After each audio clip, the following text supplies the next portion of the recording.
This is the Blairing Out with Eric Blair show, backstage at the 2014 Warped Tour with Nick Santino. Do you like the old school 70s, like rock, like bubblegum type? I'm like a Tom Petty guy, like Tom Petty, Jackson Browne, Eagles, like all that stuff. That's what I love. So you like that California sound? Yeah. That like kind of country rock, like the Bakersfield country rock kind of sound. I'm trying to do like, I guess, a modern twist of that since I wasn't born in the 70s, you know, so I'm trying to do my own take on it, you know. Are you the sex, drugs, and rock and roll guy? Oh, the complete opposite of that. Really? Yeah. I'm in bed by 9:30. I was in Vegas last night, bed by like 10:30. I don't drink too much. If I do, it's like a beer every once in a while with some friends hanging out. I don't do any drugs, I don't smoke, I don't do anything like that. It's just not even really like a choice, it's just like, it's never really interested me, you know, so I've never really tried anything. Nick, why did you leave Rocket to the Moon? We just broke up. It was last summer. We were just having a lot of issues with our label, and it was we were doing it for like 7 years, and we were just at that point, we kind of felt like we were over it, you know, there wasn't much going on. And I think it was just time for everybody. And now we're all doing our own thing, which is cool. Your mission statement?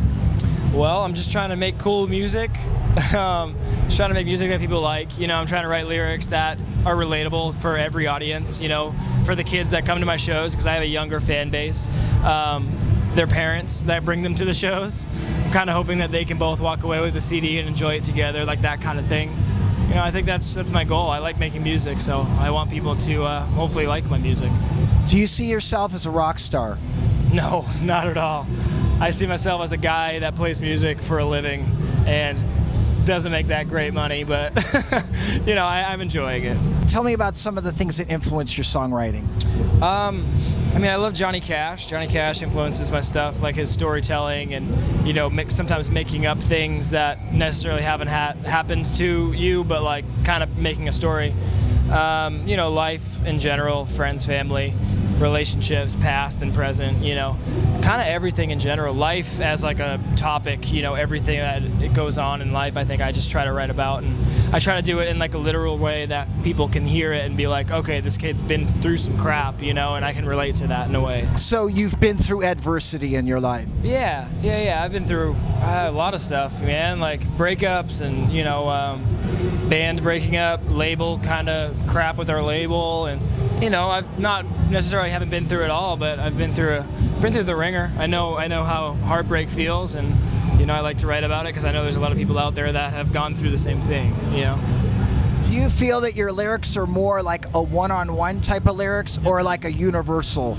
I think it almost works at both ways. I think it's one-on-one, but it can touch so many people at the same time. Like when I'm playing a show, I feel like when I'm solo with an acoustic guitar and there's a crowd, say there's like 100 people in the crowd, I feel like I'm like singing to each person individually, but as a group at the same time, you know. And I think that's like the personal part of the lyrics that I write. What number year is this for you for the Warped Tour? This is my first full Warped Tour. My last band did it for like 3 weeks in 2009. I did it for 2 weeks with my old guitar player. We did like an acoustic thing. So I guess this is kind of year 3. I've definitely done it before. How do you like the way Kevin Lyman runs his show? He runs it like a smooth shit, man. It's like in bright and early in the morning, out at night, and the same thing. Like it like nothing even goes by. You wake up and then they're setting up stages and everything like clockwork. I mean, what is it, 20 years this year? I think he's got it figured out. Who are you bonding with the most on this tour? My best friends in this band called The Main. I'm sharing a bus with them, and I've known those guys for like 10 years now. Saves the Day, one of my favorite bands from middle school. They're an old pop punk band. Love those guys. We are the In Crowd, Mayday Parade. You know, we got a whole bunch of friends on it. The Ready Set, Summerset. There's a lot of cool people. What is the best part about sharing a bus with your buddies? Man, because you can be yourself on the bus. You know what I mean? Like if you're on a bus and it's strangers the first couple days, you eventually get used to each other, but like you don't really know each other. I've known these guys forever. So it's like you walk on there and people are farting, telling dirty jokes. It's like, you know what I mean? You don't have to like impress anybody. They're all your buds, you know? What about the groupie situation? Haven't had to deal with anything yet. I am a taken man. I've had a girlfriend for a while now.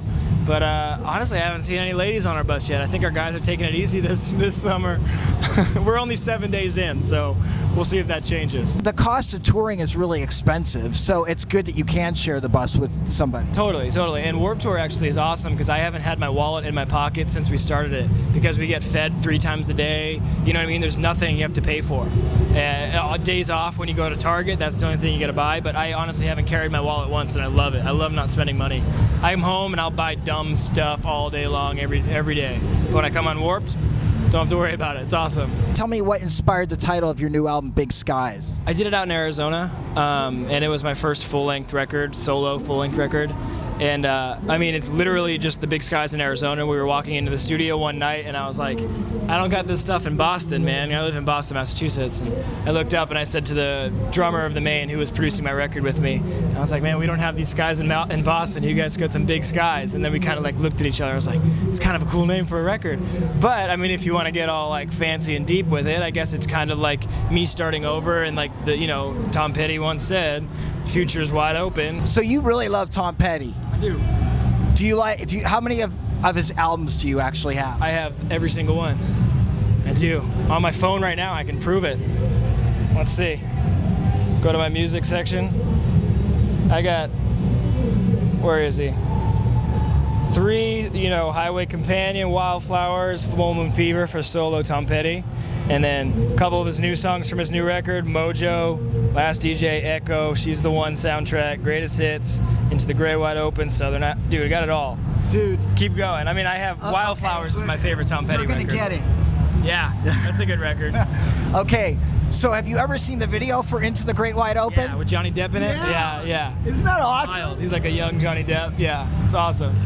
How do you know what the message behind that is, right? The video? I mean, like, it's this rock star guy that comes to LA, becomes this big rock star, and then ultimately it just seems like it's not everything he dreamed it was gonna be. Totally, yeah. Is it like that for you? I mean, I try to stay away from Hollywood, no offense. I know we're kind of close to it right here, but I liked living in Boston. I know there's a lot of guys that get up and move because they think that's the best thing they should do.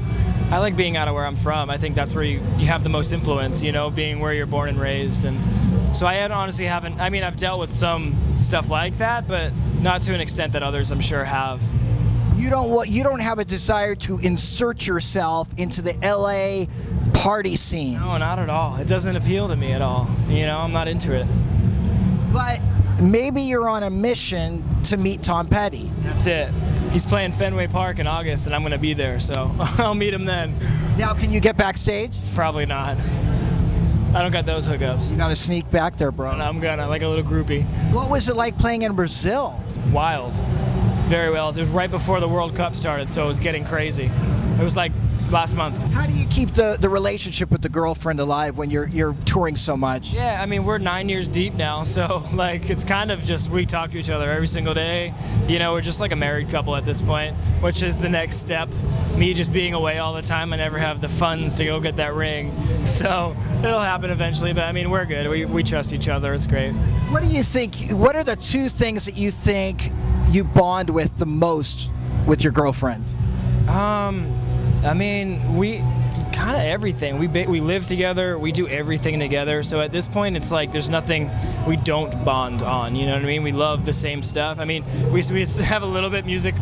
Our tastes are different a little bit in music, but she's like a big pop girl, but she likes the stuff that I listen to, and I think we bond on just about everything there is, which is cool.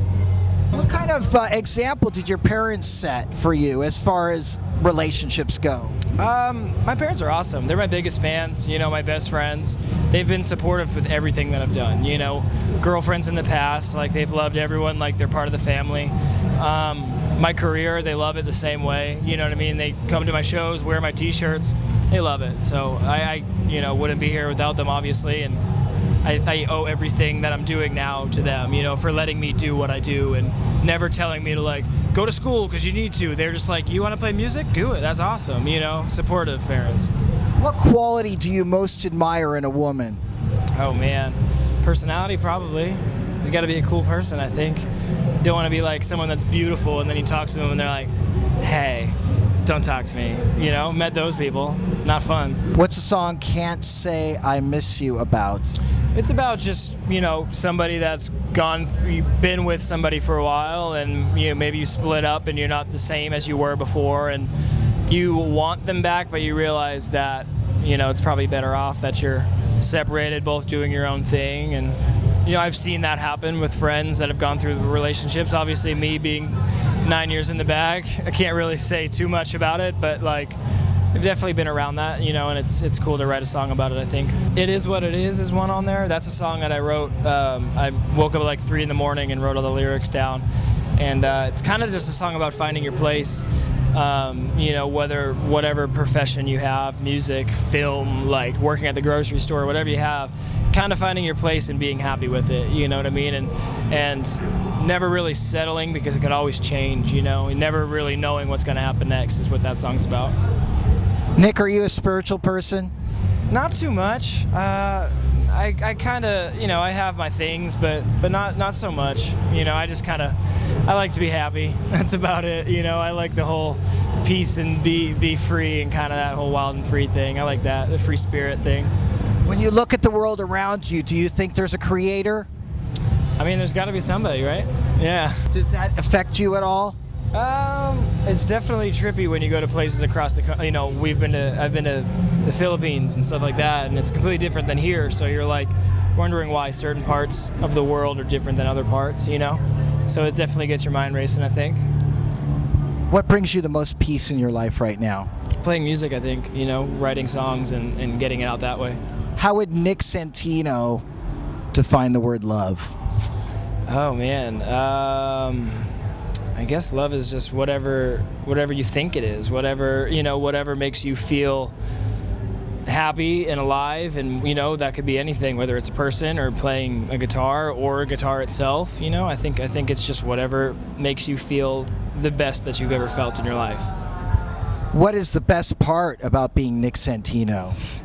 I don't know about that, man.